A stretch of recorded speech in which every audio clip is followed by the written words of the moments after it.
Bonjour, je vous salue au nom de Jésus.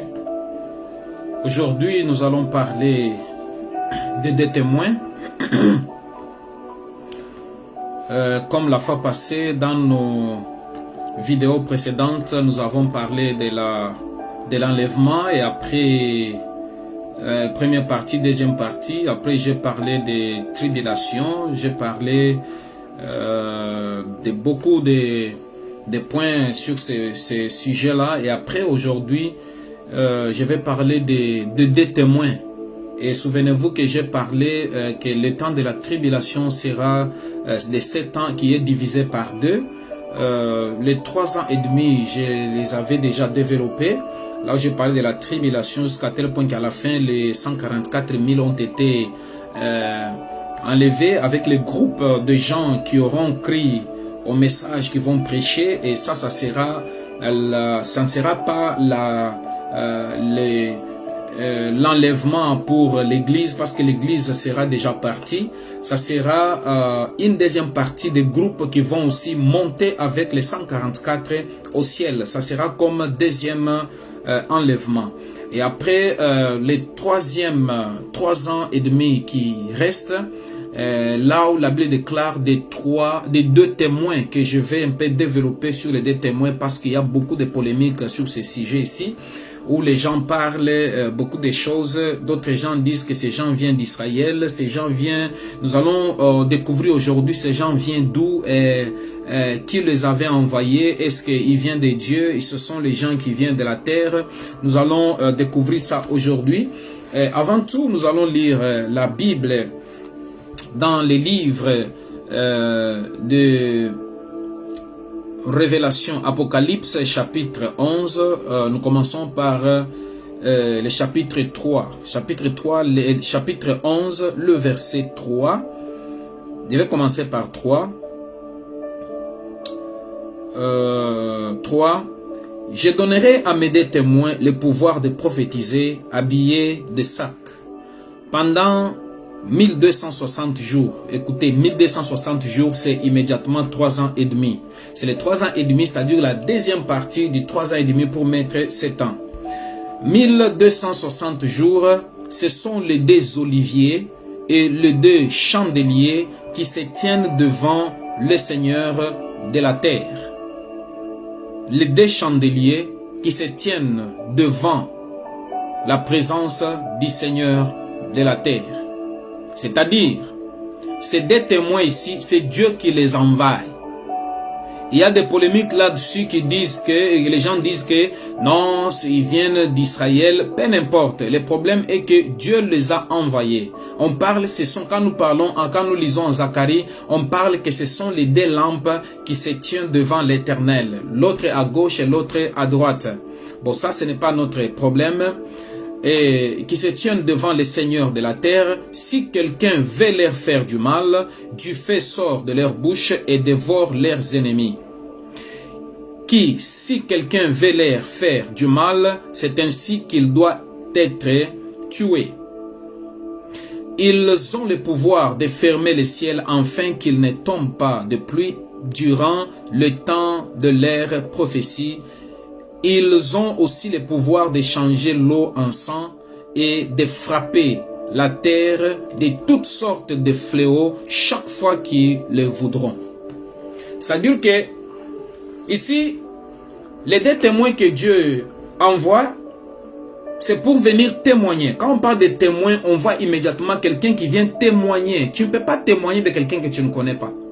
Ce sont les 2 témoins qui sont avec Dieu, qui seront avec Dieu. Maintenant, Dieu les envoie pour venir témoigner de l'amour de Dieu, prêcher l'évangile du royaume, pour que les gens, parce que je vous ai dit que Dieu est amour, l'amour de Dieu continuera toujours, le Saint-Esprit sera là. Les gens croient que quand l'église sera enlevée, et le Saint-Esprit ne sera pas là. Non, tant que le monde existe, tant que le ciel et la terre existent encore, le Saint-Esprit sera toujours sur la terre. Parce que, souvenez-vous, la Bible déclare que au commencement, Dieu créa les ciels et la terre. La terre était informe et vide. Mais l'Esprit de Dieu se mouvait sur les eaux. C'est pour dire que même s'il n'y a pas des humains sur la terre, le Saint-Esprit sera toujours là. Les gens croient que quand le Saint-Esprit est parti et c'est fini, et c'est fini. Oui, ça va finir pour l'église sera enlevée. Mais les gens qui vont rester, Dieu par son amour, Dieu ne veut pas que les gens meurent. Dieu va toujours faire des moyens pour que les diables ne se retrouvent pas dans l'enfer avec beaucoup de gens. Dieu fera tout pour que les gens soient sauvés. Voilà pourquoi il va envoyer les 144 000 pour sauver les gens. Les gens qui vont croire au message des 144 000, ils seront sauvés et ils vont monter avec les 144 000. Ça sera le deuxième enlèvement. Pas l'enlèvement de l'église, mais ça sera le groupe de gens qui seront enlevés. C'est là qui vont croire au message des 144 000. Et après, Dieu va envoyer encore les deux témoins. Les deux témoins, ce sont les témoins que nous parlons ici. C'est pour dire que Dieu est omniscient, omniprésent, omnipotent. Quelle que soit l'église est partie, Dieu est partout et son amour va toujours se révéler sur la terre.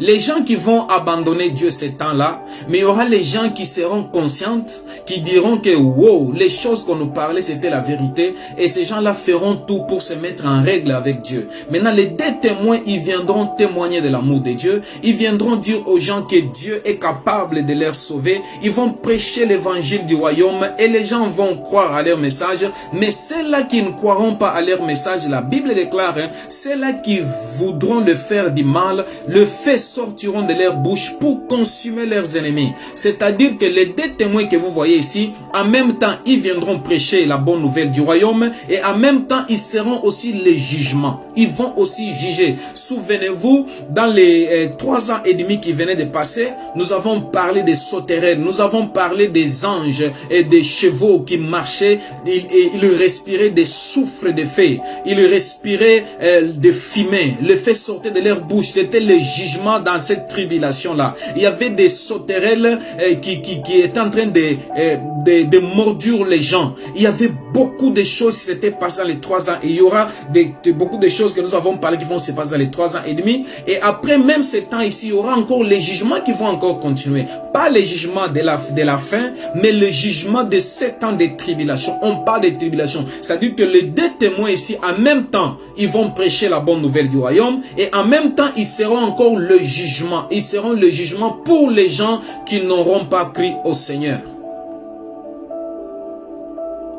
On dit, voici la manière dont les gens qui vont s'opposer à ces gens ici vont mourir. Les feux vont sortir de leur bouche pour consumer. Imaginez-vous quelle puissance. Quelqu'un qui parle seulement comme ça, les feux sortent de leur bouche. On les appelle les oints de l'Éternel. Les gens disent que c'est Élie, les autres disent c'est Enoch, parce qu'Enoch a été enlevé. Et Élie aussi a été enlevé. Quand nous lisons en 1 roi chapitre 17, le verset 1, on parle d'Élie qui dit au roi Akab qu'il n'y aura pas de pluie. Pendant ces années-là, je pense que c'était 3 ans et demi. Pendant ces temps-là, il n'y avait pas de pluie. Et maintenant, les gens se réfèrent à Élie. Peu importe, on dit que c'est eux, mais c'est que nous savons que Dieu va envoyer les deux témoins.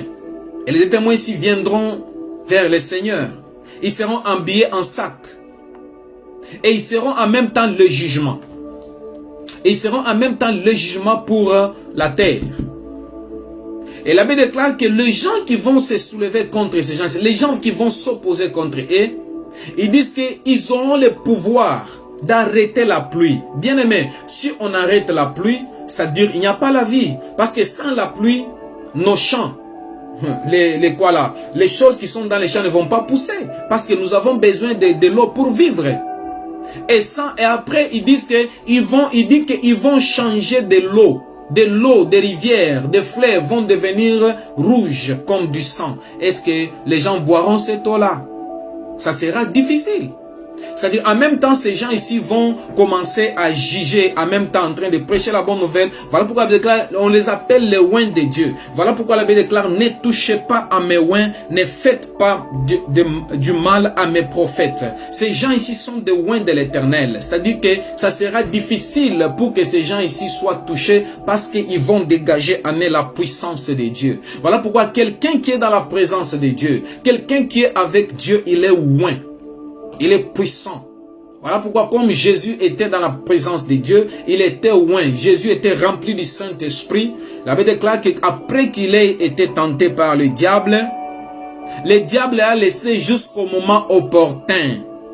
C'est le diable n'avait pas le pouvoir de toucher encore Jésus. Voilà pourquoi Jésus les a dit que j'étais avec vous dans les temples, j'étais avec vous partout. Vous n'avez pas eu le pouvoir de me toucher. C'est ça votre temps. Ça c'était le temps. Et même les deux témoins ici, même la bête, même les gens ne les tueront pas jusqu'à tel point que le temps viendra.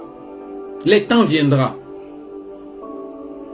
Mais dans les temps où ils seront en train de faire leur ministère, personne ne peut les toucher. Personne ne les touchera pas parce qu'ils vont dégager la puissance de Dieu. Parce qu'ils vont dégager la gloire de Dieu. Parce qu'ils vont dégager la puissance de Dieu. Ils vont changer les choses. Ça sera difficile, mais bien aimé, pour les gens là qui ne croiront pas au message de ces deux témoins.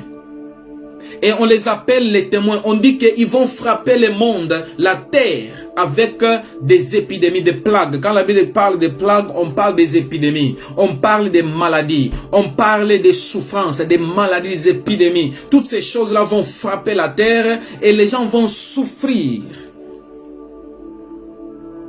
En même temps, ils seront des ennemis des gens qui ne vont pas écouter leur message. Ils seront des ennemis des gens là qui ne vont pas écouter la parole de Dieu.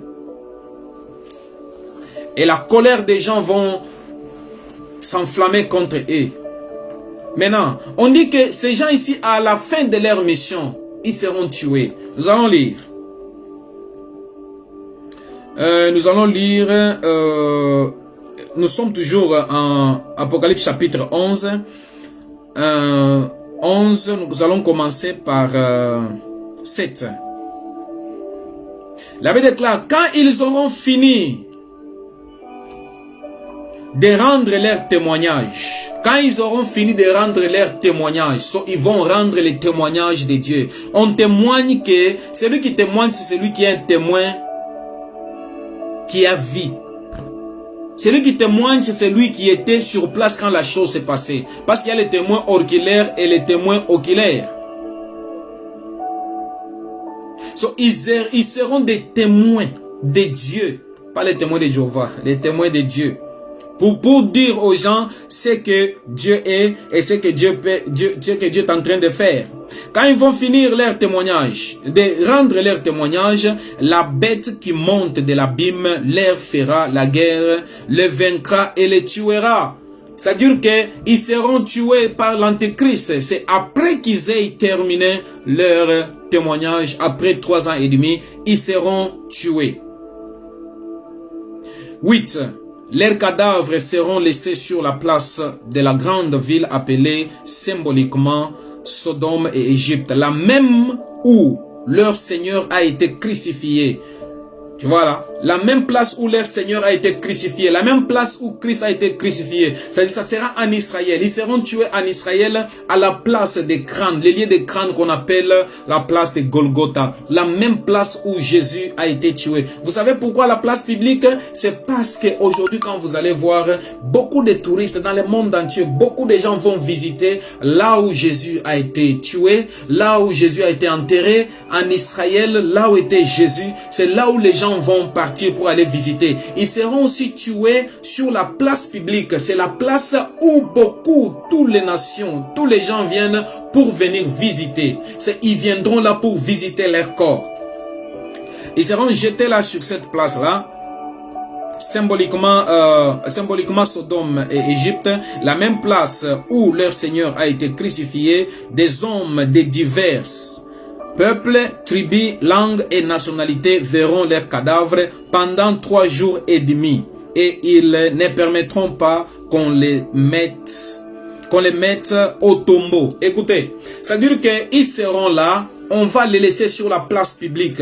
Les gens de toutes tribus, de toutes langues. Vous comprenez là-bas? Les gens de toutes tribus, de toutes langues. Pas seulement les juifs, mais les gens du monde entier viendront comme des touristes pour regarder. Pourquoi regarder? Les gens, ils viendront regarder les gens qui ont tourmenté la terre. Les gens qui ont fait des prodiges. Les gens qui ont séché de l'eau. Les gens qui ont arrêté la pluie. Les gens qui ont changé l'eau en vin. Les gens qui ont libéré des maladies, des épidémies. Les gens qui ont fait souffrir le peuple sur la terre. Les gens qui parlaient, quand ils parlaient, les faits sortaient de leur bouche et consumaient leurs ennemis. Voilà pourquoi les gens viendront pour les visiter, pour regarder. pour regarder c'est quel genre de personnes. Et l'abbé déclare qu'ils vont commencer à se donner des cadeaux. Écoutez là-bas, on dit 9 des hommes, allons dire les habitants 11. Oui, 11. Ok, nous sommes toujours sur 10. Les habitants de toute la terre réjouiront à leur sujet. Ils feront la fête et ils échangeront des cadeaux parce que ces deux prophètes leur auront causé beaucoup de tourments. C'est-à-dire les gens vont se donner des cadeaux, les gens vont faire la fête. C'est comme les gens qui attendent aujourd'hui dans le monde. Partout dans le monde, les gens attendent que cette maladie de coronavirus se termine. C'est la même chose. Maintenant, les gens vont se donner des cadeaux quand le corona va finir. Quand les gens seront libres pour voyager, pour aller partout sans restriction. Quand les gens vont quitter dans les confinements, les gens vont commencer à se donner des cadeaux. Vous savez, il y a des gens qui ont fait 2 ans sans voir même leur famille parce qu'ils sont quelque part dans des pays étrangers. Les gens ont des restrictions de voyager, d'aller travailler dans beaucoup de places. Maintenant, les gens, quand cette maladie va terminer, les gens vont s'envoyer des cadeaux. Les gens vont aller se regarder partout là. C'est de la même façon où les gens vont dire que non, maintenant, nous voulons nous donner. Les gens vont s'offrir des cadeaux. Les gens vont faire la fête. Après les 3 jours et demi, et les gens ne permettront pas que ces hommes-là soient enterrés. De la même façon, ils nous ont fait souffrir. Nous allons les laisser sur la place publique pour que les oiseaux du ciel viennent dévorer leur corps. Mais l'abbé déclare que je ne permettrai pas que mon oin connaisse la corruption. Dieu ne va pas permettre que son oin ait la corruption. Ou bien que son corps pourrisse. Voilà pourquoi les gens vont les laisser sur la place publique avec une instruction de ne pas les enterrer. Les laisser sur la place publique. C'était pour qu'ils soient déshonorés. C'était pour que leur corps soit dévoré par les oiseaux du ciel. Après les 3 jours et demi, un esprit de vie venu de Dieu entrant en eux et ils se tirent debout sur leurs pieds. Une grande crainte s'empara alors de ceux qui les voyaient. J'entendis une voix forte qui dit du ciel, leur disait, montez ici. Et ils montèrent au ciel dans la nuée sous les yeux de leurs ennemis. Écoutez bien aimés, après les 3 jours et demi, les gens de la terre diront que ces gens-ci qui nous tourmentaient, c'est fini pour eux. Ça sera de la même façon comme Jésus, après 3 jours, le 4e jour, il est ressuscité. Ces gens ici, 3 jours et demi, ils seront sur la place publique abandonnés. Mais ils ne connaîtront rien, ils ne connaîtront pas la corruption. La Bible déclare que l'Esprit de Dieu entra en eux et ils se sont mis debout. La Bible déclare que et ils ont écouté la voix venant du ciel, monter ici.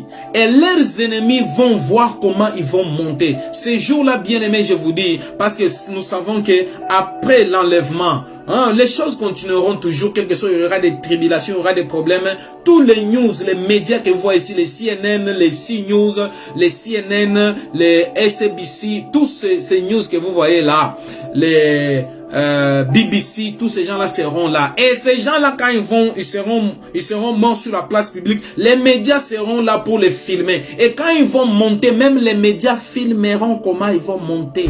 Et les news seront éparpillées partout dans le monde. Et après qu'ils aient été enlevés, ça sera maintenant le retour de Christ avec son église. Là, on va parler de millénium. Là, nous parlerons de millénium.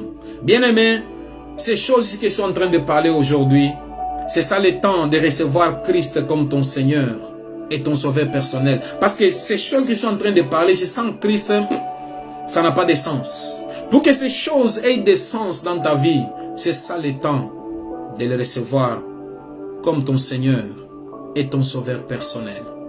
J'aimerais que tu répètes cette prière après moi. Seigneur Jésus, je crois que tu es l'enfant de Dieu. Tu es le Fils de Dieu. Et Dieu t'a ressuscité des morts le 3e jour. Je te reçois aujourd'hui dans ma vie en tant que mon Seigneur et mon Sauveur personnel. Viens dans ma vie, sauve-moi. Je me répands de tous mes péchés, sanctifie-moi par ton sang. Je te reçois dans ma vie, je suis sauvé, je suis enfant de Dieu. À partir d'aujourd'hui, je ne suis pas contrôlé par le diable, je suis contrôlé par Dieu. Parce que la Bible déclare, une personne en Christ est une nouvelle créature. Toutes les choses anciennes sont passées et toutes choses sont devenues nouvelles. Merci Seigneur de m'avoir sauvé. Bien-aimé, si tu as répété cette prière après moi, sache que tu es sauvé. Ne suis pas les gens qui vont te condamner, quel que soit ton passé, quel que soit ce que tu as fait dans l'ancien temps. Tu es déjà une nouvelle créature. N'est pas avec le corps, la chair et le sang, mais avec l'Esprit de Dieu. Voilà pourquoi les gens te verront toujours dans ta casquette avec ton corps là, que tu es méchant, que tu n'es pas bon. C'est parce que tu es dans ce corps. Mais spirituellement, tu es déjà un enfant de Dieu, né de nouveau. Bien-aimé, que le Seigneur te bénisse. J'aimerais prier pour toi. Éternel Dieu des armées, je prie pour mon frère et ma soeur. Je prie pour tous ceux-là qui t'ont reçu comme leur Seigneur et leur Sauveur personnel. Souviens-toi de bénir-les matériellement, financièrement, spirituellement. Souviens-toi de leur famille. Fortifie-les dans la foi et dans l'espérance en Jésus. Donne-leur la force, d'endurer la situation que nous traversons dans le monde aujourd'hui. Seigneur Dieu des armées, j'aimerais que tu les diriges dans de bonnes églises, là où ils vont écouter la parole de Dieu pour la gloire de ton nom. Soyez bénis au nom de Jésus. Amen. Que Dieu vous bénisse. Après ça, nous allons parler de millénium. Que Dieu vous bénisse. À la prochaine.